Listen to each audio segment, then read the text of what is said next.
Is Battlefield 2042 worth your time in 2023? I believe it's a pretty good time to ask just that, a bit more than 2 years after release, especially since Battlefield 2042 is a very well-known and popular franchise when it comes to FPS gaming. However, the launch in November 2021 did not go well.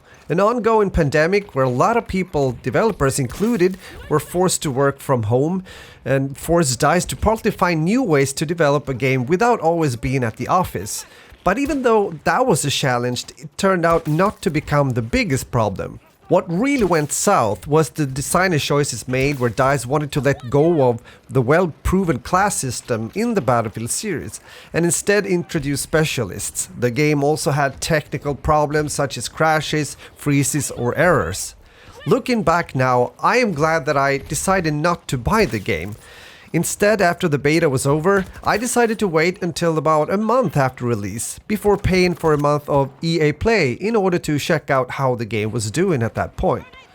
Well, at that point of time, I had an even better graphics card, by the way, that I have at the moment, but the game was, despite that, not playing so well. And again, I also realized that Battlefield 2042 would most likely never become a Battlefield game that I will play a lot, as I have been doing with most former titles all the way back to Bad Company 2. But I'm an FPS gamer, most likely like you as well, and I also like to go back and see how certain games that I've played before, or at least have been interested in, are currently performing and doing when it comes to gameplay and player count, the roadmap and the future to come. So I therefore paid for a month of EA Play and downloaded Battlefield 2042 again. About 1.5 years since I last tried it. The first thing that happened to me was a bug that told me that I need to upgrade my graphics drivers, which seems to be, just that, a bug, but it prevented me from starting up the game. I did find a kind of a temporary solution through one of many videos that can be found on YouTube when it comes to the bugs and errors that might occur when playing Battlefield 2042, at least about a year ago. Well, that was not a great start, but eventually I was able to both play and record gameplay and mainly rush gameplay.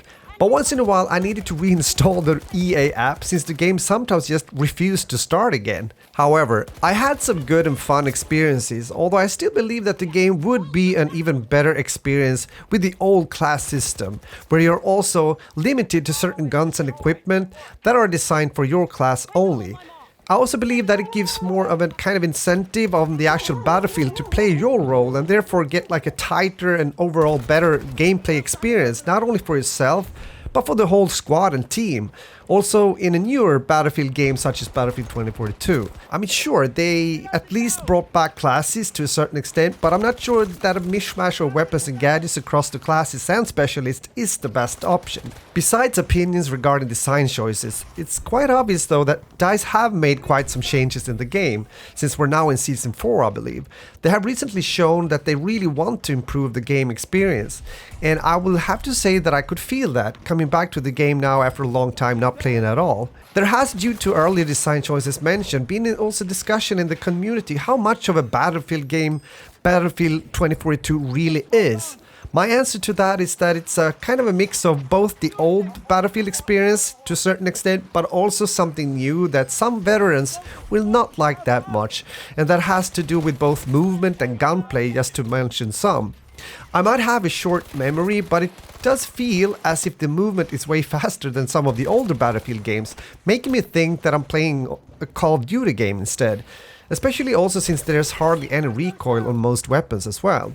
But what about the player count? What's happening there? How many are currently playing Battlefield 2042? There is no true data aggregator that can find the live numbers for a game on all platforms. But Steam charts that I usually look into will kind of represent a percentage of the whole segment using PC figures. Battlefield 2042's 24 peak as of the time right now, meaning March, was 13,285, showing a slightly lower count to the one in February, where the game peaked at 18,363 active concurrent players. When we compare this figure to the game's first month, you can see a dramatic drop-off. The first month of Battlefield's 2042's November 19 release saw an all-time peak of 100,590 concurrent players, and by the end of its first 30 days, it was down to about 20,000 on average. It looks so-so for Battlefield 2042, despite free tryouts on Steam and new content. Will the numbers rise again even more? That is to be seen, but compared to Battlefield 1 that was released in 2016, well, Battlefield 1 has around 10 times more players than Battlefield 2042. Even Battlefield 5 has more concurrent players. So is Battlefield 2042 then an abandoned ship kind of situation? Meaning, is it worth your time in 2023? I would say it depends on 1. What kind of experience you have when it comes to playing FPS games overall. 2. How many other Battlefield games have you played before, making these comparisons. 3. How thick is your wallet? I guess my saying is this: if you're a hardcore old Battlefield fan, Battlefield 2042 might be too far away from its original design and glory days, making it hard to motivate yourself to grind a game such as Battlefield 2042. But if you're new to the franchise, or just enjoy some fun FPS moments with a friend or two, then Battlefield 2042 could be worth your time. But should you buy it? I know I would not. Instead, I would pay for an EA Play subscription, as I did right here. €4 a month is perfect if you just want to play or try out Battlefield 2042 before moving on to maybe purchase the game. And of course, you can also play other games that are included in the EA Play subscription. Personally, I most likely will stick with other games that I'm currently playing.